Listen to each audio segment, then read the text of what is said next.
70s Youngstown, Pittsburgh, Cleveland Mafia. I thought about it. I have both. That's like like the the heat heat or or that's that's what what What'd you say? Okay. Remind me before you leave to get the test back to you on your way out. You sure they're on RenWeb? RenWeb, right? Anybody check RenWeb? See the grades on there? They're on. I'm proud of mine. Kind of like a record for me to have it on there like the same day, isn't it? All right. Turning the page. You got a book yesterday. We're kind of loosely basing this set of notes on chapter 2 in that book. We are, now that we've laid the foundation for how God has ordained governments from himself to civil government with us in between. Now we go specifically to this country that we live in, because civics, you're learning about American government, right? And now that you know what your role is as a Christian, how does that play out in the real world of American government and civics? Well, the next thing we're going to do is lay the foundation that the people that started the country, the Great Experiment, capital G, capital E, the republic known as the United States of America. By the way, I don't want that to get lost on you. You could be an American and not believe in or be a member of a group that is part of the, how do I say this? I'm not saying it right.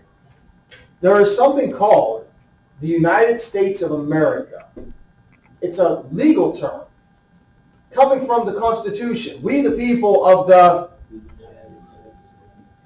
and at the end, do ordain and establish this Constitution for the United States of America, right? There are people that live in the geographic boundaries of what we call America. Usually if you just say America, people know you're talking about the United States, but they don't believe in America. If you use the term America and you actually mean to use the term United States of America, the argument I'm trying to make is, if you say United States of America, you are talking about as constituted with a capital C. The idea, the Great Experiment that laid out by the Constitution, that belief in that is what truly makes you an American. It's easy to throw around the term America. It's kind of like, you probably had this said to you before. If I gave you all a piece of paper and said, write your own definition of love, not a dictionary definition, just what I'd get all different definitions, right? If I told you, what's your definition of America or an American, I'd get all kinds of definitions. Well, to be really legalistic and narrow about it, an American is someone that lives under the, not geographic American, someone that lives and believes in the principles and that document over there, the Constitution. There's only about 80 million true Americans, huh? Got a 340. And there's right now a battle there's literally a battle for the soul of the country. I'm not over dramatizing that. Yes? Canadians or Americans? Okay, so again, another way you can use the term Americans is because, remember we said Vespucci, you learned this before, came over and did all this mapping, so they said, oh, Amerigo, and somehow got translated to America. So the Americas, right, north and south, central. But to be an American, when most people hear American, they think of U.S. citizens, right? Is that all making sense? Right now, there's literally a battle for the soul of America going on. A cultural civil war. Thankfully, it's not hot, it's cold. You with me? You tracking me here? Yeah. As Christians, have to live in this world, but we're not to be of this world. It's very difficult to to come to grips with knowing the foundation of our country and seeing what's happened to it. How do we get it back? And if we don't acknowledge that there is a battle that is trying to extinguish Christianity from our culture, well, then how are we ever going to win that battle? How are we ever going to, quote unquote, take it back? How are we ever going to, quote unquote, make America great again? I'm saying that because that was a very clever slogan saying, because it resonated with a lot of people, because there's a lot of people, 80 million or so, that believe that, hey, we are on the wrong track and we have fallen far from our Christian biblical principle foundation. And how do we get back there? Some people say, you're dreaming. It's never going to happen. Give it up. But I refuse to do that. And I'm hoping that you refuse to do that. Because it's happened before. I'll say it again. So you have to recognize that we are in this battle. Because first of all, there's a battle that people are trying to say we weren't founded on biblical principle. And then you have the present day battle that they're trying to erase all Christian principles from our society altogether. And if you're not going to engage, not physically, if you're not going to engage intellectually and have any emotion about it, you're just going to be apathetic, they're going to win. If there's two people fighting and only one of them is trying to win, who's going to win? The one that's trying to win, right? So keep that in mind as we go through this. So why are we doing this? So you'll be able to defend in the arena of ideas America's Christian foundation. Because you're going to be exposed to, in your lifetime, so many people that are going to try to say, no, it's not true. And this is sad, just like mentioned in chapel yesterday. You might go to a Christian college and they won't even uphold this. Because the current is very strong against what we know to be true. Truth in today's world is relative and to some people irrelevant. There are two extreme positions. One is there was no or little influence of Christianity. People will try to argue, the extremists, I mean, these are extreme, right? Most people, if they have any intellectual honesty at all, know that there was Christian influence on the beginning of our country. Some, though, will take an extreme position. Why? Because they don't want to give the opposition, which would be us, any credit. There was little or no Christian influence.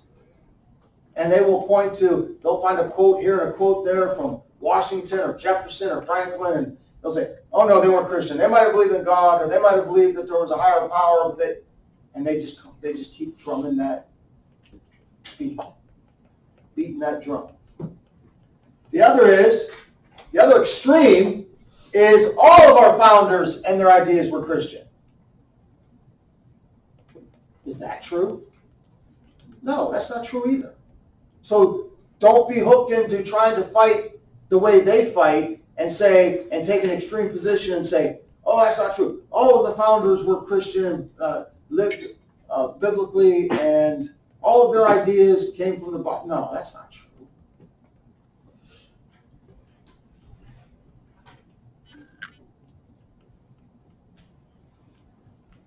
So, is America a Christian nation?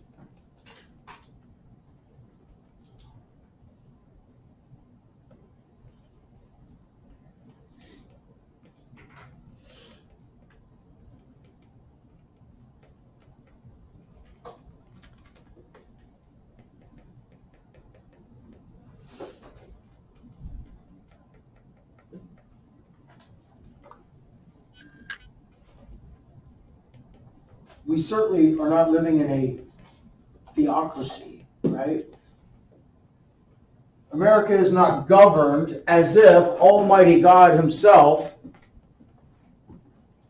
is president, right? We do have civil government, and the civil government's not totally based on biblical teaching or God's laws. But there's obvious evidence that Christianity was a powerful force in shaping our government, the republic. It's obvious. It's overwhelming, in fact, which we're going to watch the first half of a video. Was it in this class I wrote wall builders on the board yesterday? So we're going to see some of that. The overwhelming evidence that the foundation of the country was surely mostly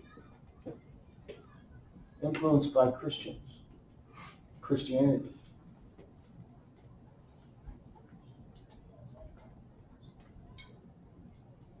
Oops. No, I don't have the book.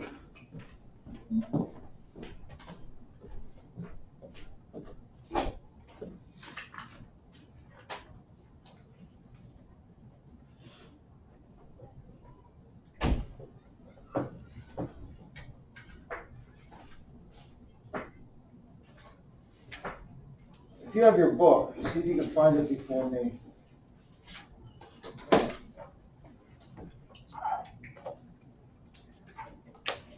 There's a quote from Theodore Roosevelt.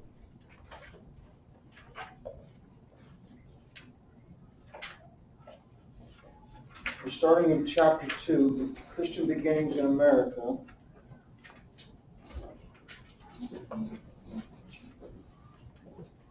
By the way, as you're going through chapter 2, page 19, when we watched, wait, was that in this class? I don't know if we watched that yet in this class. Did we talk about Pastor Muhlenberg in this class? Yeah. You might remember him from U.S. History last year. I don't know if we talked about it this year. Now put Watson in, boys. Found it. Where is it? What page? 12. Whoa. I wonder if I can find it. It's either that or 23. Because I found one computer with it on 23. It's on 12. It's along 12. On page 12, it says, Teddy Roosevelt understood this fact when he said this: every thinking man, Sophia, when he thinks, realizes that the teachings of the Bible are so interwoven and entwined with our whole civic and social life that it would be literally, I do not mean figuratively, but literally impossible for us to figure what that loss would be if these teachings were removed. We would lose almost all the standards by which we now judge both public and private morals. So when Teddy Roosevelt was president, this is at the beginning of the 1900s, there was a movement going on. That's when, if you've ever heard this word, raise your hand if you ever heard this word in American politics. Ready? Progressive. 1, 2, 3. Okay. Now that sounds like a positive word, right? Everybody wants progress. Progressive. Hey, no, not just insurance. I mean politics. Flow. The whole progressive movement started way back here in the early 1900s, and Roosevelt was president then. So that's when this whole thing really started to take root, of people trying to deny biblical heritage and the founding of the country, and they started to chip away at, hey, we don't have to be so stringent following the Constitution, right? You probably know in American politics and in education and people in government that feel that way, that the Constitution is almost, if not irrelevant, they will still try to act like they're trying to live by it, but we don't have to be so stringent in our adherence to the Constitution. You know that's out there, right? That all started the progressive movement. That's where it's rooted in. Like, hey, let's get almost like the Constitution's from the Dark Ages, right? And in America, the progressive movement would be like the Enlightenment. Hey, we don't have to live by that archaic. The Constitution was written 230 years ago. We got to get with the times. You know that sentiment's out there. Well, Roosevelt was at the beginning of this argument. And he's like, listen, if you're really intellectually honest, when he says every thinking man, when he thinks, I'm going to insert the phrase, if you're intellectually honest, realizes that the teachings of the Bible are so interwoven and entwined with our whole civic and social life that it would be literally impossible for us to figure what that loss would be. In other words, like, if there wasn't the Christian principles and biblical principles that undergird the whole foundation of our government, we wouldn't even know what our government would look like. It would be like not even recognizable. But today, if you talk to people about it, they don't care about intellectual honesty. All they care about is winning the argument. And we should care about winning because we want godly culture, right? But we should be, first and foremost, care about truth. So we don't want to play, here's the thing, here's the battle. And this is what I mean by you have to be engaged. And we have to not be apathetic. And you have to not grow up thinking it doesn't matter. Because it does. Because someday you're going to have a family, right? And you're going to hope, I hope that you hope, that your children will be able to enjoy the liberties that the country's founding affords us. There are people that are trying to literally take that away. And you have to be aware of it, and you have to engage. Or we're going to lose it. Because they don't, and we have to do it in a way, we have a tougher job. Because the enemy, politically and spiritually, doesn't play by rules that we play by. We have moral standards that we have to play by. We are often tempted not to play by those rules. Sometimes we just want to, right, get angry, but our responsibility is to be able to, we want to be able to be agents of change by spreading truth and love. Now, if you're attacked physically, sometimes there's nothing you can do about it. So we want to win the culture war. We want to win the cold culture war and pray it never becomes hot.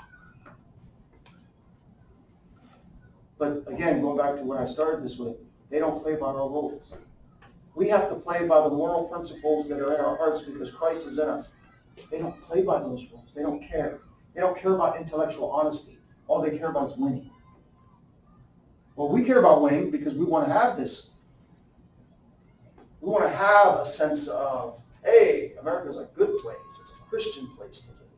We want that for, your parents want it for you, your grandparents want it for you. You're going to want it for your kids one day.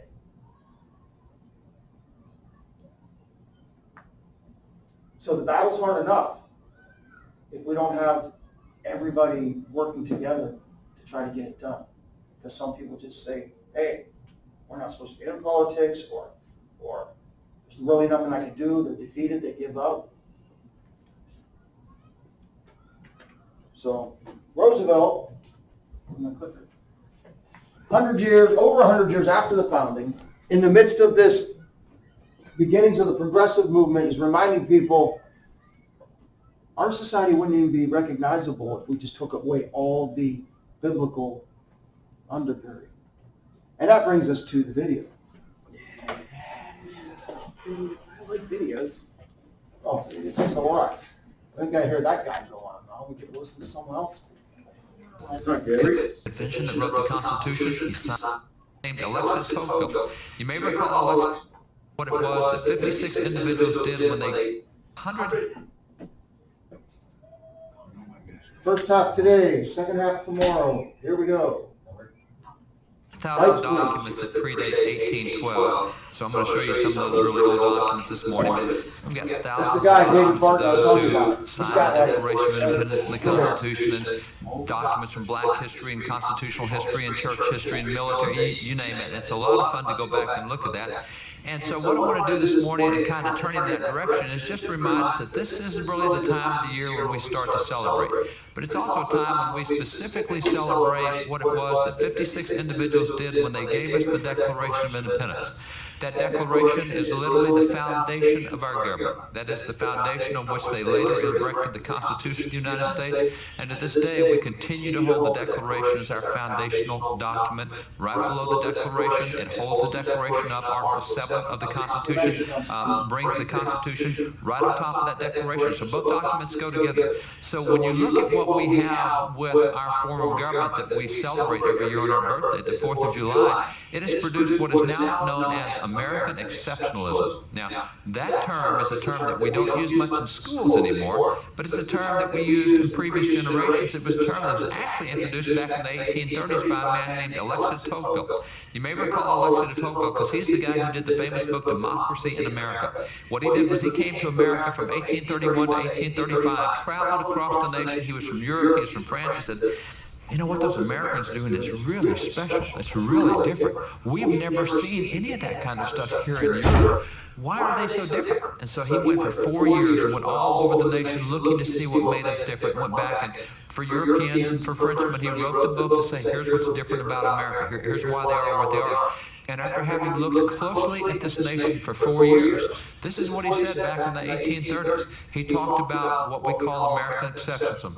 He said, the position of the Americans is quite exceptional, and it may be believed that no democratic people will ever be placed in a similar one. We were only 50 years old. He said, man, when I look at what those Americans are doing, it's exceptional. I don't think any other nation will ever do what they've done. So that term American exceptionalism has proven to be an accurate term. As a matter of fact, if you look at where we are today in America, we've had one form of government. That declaration, we've had one form of government. And if you look at other nations in the world, it's been quite different. Same period of time, we've had one form of government. France has had 15 different governments, just the same period of time. If you look even at just the 20th century, Afghanistan had 5 different constitutions in the 20th century. Poland's had 7 since 1921. You've had Russia with 4 since 1917, and you can go through the other nations as well. If you look at the United Nations this year, there's 192 nations at the UN, and that number goes up and down every year. Depends on who conquers whom and who revolts from who and who starts their own nation. 192 nations this year. America is the only nation in the world that does not average a revolution every 30 to 40 years. And we kind of take it for granted. We just assume that stability is natural, and stability is not natural. As a matter of fact, Jesus told us there should be wars and rumors of wars. It was that way when he left. It'll be that way till he gets back. That's normal. What America's experience is not normal. Now, when you look at it... Real quick, you got to listen fast because he talks really fast, right? But if you think about what he's saying, and you guys are old enough now, and it's bothersome to watch the news and see all the division, right? There's a lot of division. Think about if we didn't have the foundation that we have, right? If you think about what he's saying is, all these other countries, if they had experienced what we're experiencing, there would have been another revolution by now. Some people are like, how are we not at civil war yet, right? It's like, what is going on? How are we going to last? If we didn't have the biblical foundation that we have, if it wasn't so strong, if it wasn't so interwoven, if we would be more fragile. We would be literally at war with each other. But it's so, listen, even though they've tried to pick away at it for 100 years, they haven't been able to break it yet. Do you understand what I'm saying? The fabric of the country based on the biblical principles is so strong. No matter how much they've tried to chop it and tear it apart, they haven't done it yet. Because we continue, and I passionately stand before you every day, hoping that with my little group of people the Lord's put in front of me, that you would be as enthusiastic and passionate about saving it as I am. This exceptional position we've been placed in, suddenly in America in the last few decades there's been this move that, Europe is the older, experienced nation. They've been there for a lot longer than America. Why don't we kind of be like sophisticated Europe? And, what they do with government's pretty good. What they do with civil rights is real good. What they do with health care is real good. And there's this movement to be kind of like Europe. We're even seeing it at the U.S. Supreme Court, where Supreme Court justices are quoting what Europe does instead of what America does. Let's be like Europe. Let's do what they do with their laws. 200 years ago, there was the same kind of intellectual elite movement that was going in America that said, hey, let's be like Europe. And at that point in time, Thomas Jefferson addressed that movement. I thought he made a statement that still is applicable today. Thomas Jefferson said this. He said, the comparisons of our government with those of Europe are like a comparison of heaven and hell. Yeah, why would we give up the stability and the prosperity and the exceptionalness that we, and by the way, this is not a comment on American pride. This has nothing to do, we're not blessed in America because we have a four-syllable word with an A on each end. We've been blessed in America because we've adopted certain principles that God was able to bless across that time. See, that's what we knew made us different from other nations even back then. Andrew Jackson, President of the United States, put his finger on it when he said this. He said, the Bible is the rock on which our republic rests. That's what made us different from other nations. That's why God's been able to bless us in ways that other nations, it's not that God's a respecter of persons, He's not a respecter of nations. Any nation that will use His principles, God will bless. Any person that will use His principles, God will bless that. It's real simple. But America has done that across the years. It's just that we've seemed to have forgotten that in our own history. So when you look at this exceptionalism that we've enjoyed today, if we say, well, who are the people responsible for American success? Who are the people who gave us this independence that we now enjoy?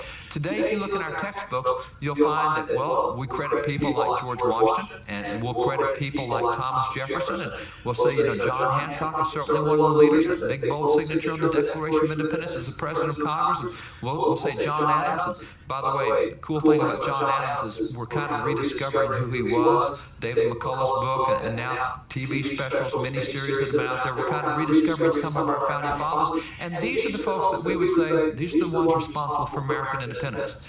And that's okay, because they are significant. But what I really find intriguing is when you go back into their writings 200 years ago, and you let them talk about who the leaders were, you get a whole different set of names. As a matter of fact, in 1816, John Adams, 40 years after the American Revolution, looking back on it, we're now an established nation. He said, the people that we look to, the people that we can point to and say they're responsible for American independence, they included people like the Reverend Dr. Samuel Cooper, the Reverend Dr. Jonathan Mayhew. Of course, you had the Reverend George Whitefield. Oh, and there's the Reverend Charles Chauncey. I mean, went through and listed all these preachers. Now, we don't hear this in any textbooks today.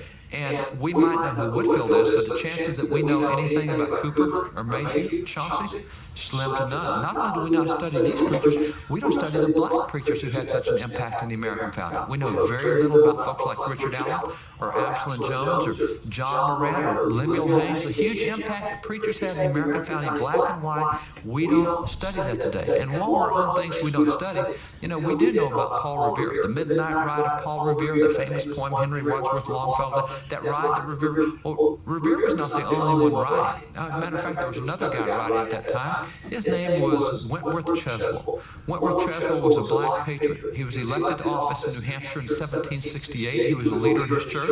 He was reelected in New Hampshire for the next 45 years, held about 9 different political offices in New Hampshire. Well, we didn't know that blacks and whites were both riding, giving you along that night. Absolutely. You see, there's so much about American history we don't hear. What we'll usually hear is the negative aspects, and sometimes we say, particularly in civil rights, we get a Southern view of civil rights. We don't get the other view that was often out there. There are so many patriots we don't hear about today, in addition to folks like Wentworth Cheswell. If you go 6 weeks later over to when we had the Battle of Bunker Hill, the hero of Bunker Hill is right there in the painting. We just don't talk about it anymore. But his name is Peter Salem. Peter Salem right there, and right beside him is David Grocer, black and white, fighting side by side in the American Revolution. But Peter Salem is the one who got all the special honors and awards and commendations. More than a dozen different awards from the National Congress, from the State Congress, from his military leaders.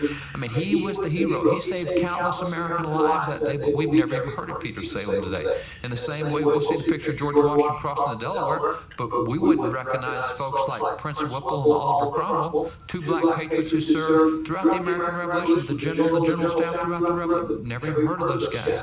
And then if you even move to the last battle of the American Revolution, the Battle of Yorktown, certainly we're going to hear about the young General Marquis de Lafayette, but we don't talk about the other guy standing there right in the painting with him, and that's James Armistead. James Armistead is the hero of Yorktown. He's the first double spy we had in the American Revolution. It's because of what he did that we were able to trap the British, cut months off the Revolution, save countless scores of lives. James Armistead, hero. We just haven't heard these guys before. So there's so much of our history we don't hear, and I don't say this lightly. I've been appointed by a number of state boards of education in several states to help write the history and government standards for students in those states. I know what's in the textbooks, but I also know what's in history because we've got so much of the stuff, we read so many of the older books. And so as you go back to John Adams, why would John Adams point to preachers and say, well, these are the guys that we can look to that were so influential in American independence? Well, it's because when you read the Declaration of Independence, and by the way, that's a great thing to do, is read the Declaration of Independence. Rarely do we do that. We're often told that the Founding Fathers did the Declaration of Independence because taxation without representation. That's why they birthed America. They didn't like what was going on economically, so taxation without representation, here we are today. That's okay as far as it goes, but the problem is the Declaration of Independence listed 27 reasons that they separated from Great Britain. Taxation without representation was issue number 17 out of the 27. It didn't even make the top half of what concerned them, and that's the only one we focus on. We have so bored into economics being everything that a nation is that we've missed so many of the moral and religious aspects that have been out there really for centuries. So when you look at the Declaration of Independence, you look at those 27 clauses, you look at the rights that are set forth in the Declaration of Independence. Historians have documented that every right set forth in the Declaration of Independence had been preached from the American pulpit prior to 1763.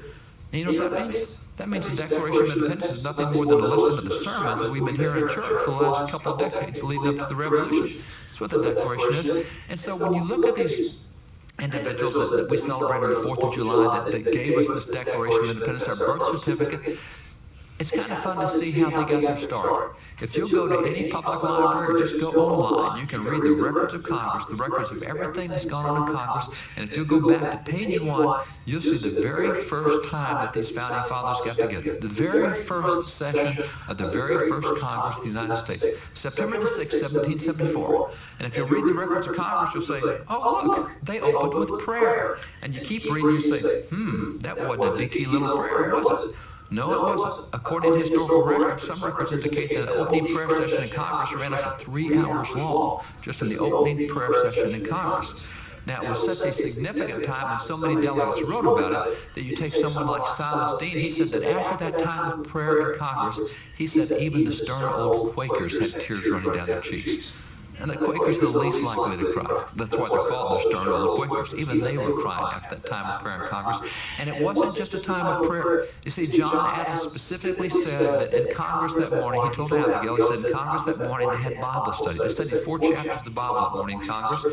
And he said that God so spoke to them in 1 chapter. God so changed what they saw by reading that 1 chapter out of the 4 that they had the faith that, maybe we can defeat the British in coming conflict. So he wrote a letter to Abigail, and he said, Abigail, you got to see this chapter that we had this morning in Congress. And he told her very, very bluntly, he said, Abigail, I must beg you to read that psalm. He said, read the 35th Psalm to your friends, and then read it to your father. See, Psalm 35 is what God really used to change their whole perspective that morning. And he said, Abigail, I want you to read it, then I want you to show it to all your friends, then I want you to show it to your dad. And her father was the minister of their church, Reverend William Smith, who was preacher of their church. He said, you got to let everybody know what we did in Congress this morning with the 35th Psalm. Man, we didn't know they had a Bible study. We just listened, God spoke to him out of that Bible study. And on top of that, he said, Abigail, that's not all. He said, Abigail, he said, we've appointed a continental fast. We've got 3 million people in America back then, and we've called all of them to a day of fasting and prayer. And he expected good things, as he told her. He says, millions will be upon their knees at once before their great Creator, imploring his forgiveness and blessings, his smiles on American council and arms. He said, can you imagine the... Before the Declaration, even before that, the very first time that these men met together, a 3-hour prayer session, a Bible study. So we don't talk about the fathers. Really? Yeah. Are you going to pass back our tests? Yep.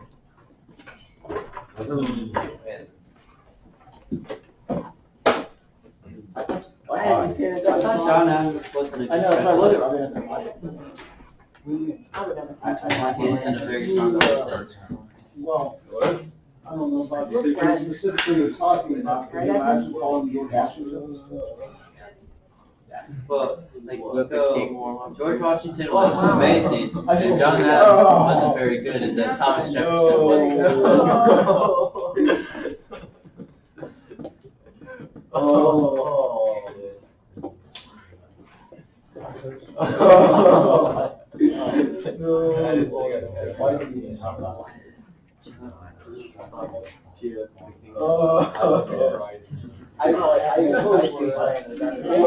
Covers its face. So sad. Yay.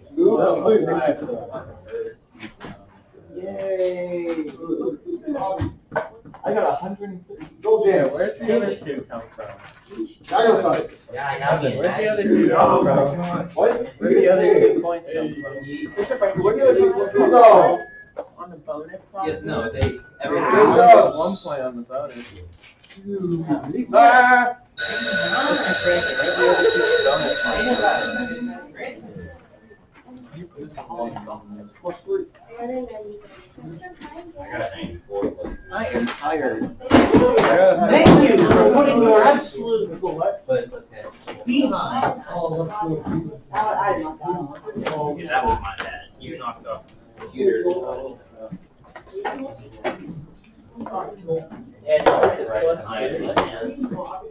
What? No, there's difference in, you put Christ. Yeah, Christ. Okay, so, okay, he should have lost the point for not having a problem. The delineation was, Christ, But God, but if God the Father. the fact that I put Christ and God, I made a difference between the two. You know what I'm saying? Mr. Bringan, are we The only thing I can do is take a point out now. Which you're not gonna do. No, we're not gonna talk. There's no time for the meeting today to have speeches. Because the previous 2 years I've been with you, we never did the elections this early, did we? Yeah. First meeting? I really wanted to hear something you said.